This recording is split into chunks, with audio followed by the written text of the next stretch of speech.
एक बार अकबर के दरबार में एक कवि आया।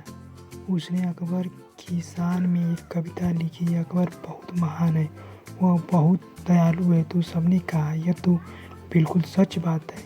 उसकी कविता सुनकर लोग उसकी तारीफ करने लगे। तो जब कवि को लगा कि उसकी कविता सब लोगों को पसंद आ रही है, तो उसने फिर एक और कविता बनाई और उसमें राजा की और प्रशंसा की। लोग उसकी और तारीफ करने लगे और जब उसने देखा कि लोग ताली बजा रहे हैं, सब प्रसन्न हो रहे हैं, राजा भी खुश हो रहा है, तो उसने एक और कविता बनाई। ऐसी उसने कई कविताएं बनाई।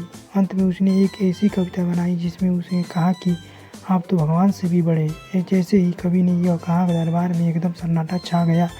अब कोई कवि की तरफ देखे तो कोई अकबर की तरफ। लोग सोच में पड़ गए कि उन्हें इस बात पर ताली बजानी चाहिए अथवा विरोध करना चाहिए। राजा ने देखा कि कोई ताली नहीं बजा रहा है और सारे दरबार में एकदम से सन्नाटा सच फैल गया है। तब अकबर ने बीरबल की तरफ देखा और कहा, बीरबल क्या सचमुच में मैं भगवान से बड़ा हूँ? तो बीरबल ने कहा, बादशाह आप मुझे एक दिन का समय दीजिए, मैं सोचकर आपको बताऊंगा। लेकिन अब बीरबल दुविधा में पड़ गया। वह जानता था कि राजा भगवान से बड़े नहीं है, मगर यह बात बीरबल राजा से नहीं कह सकता था। अगले दिन बहुत सोच समझ कर बीरबल राजा से बोले, महाराज बड़े छोटे की बात नहीं, पर आप एक चीज़ कर सकते हैं जो भगवान नहीं कर सकते। सारे दरबार में एकदम सन्नाटा फैल गया। अकबर ने कहा, बीरबल बताओ ऐसा क्या है जो मैं कर सकता हूँ परंतु भगवान नहीं कर सकते?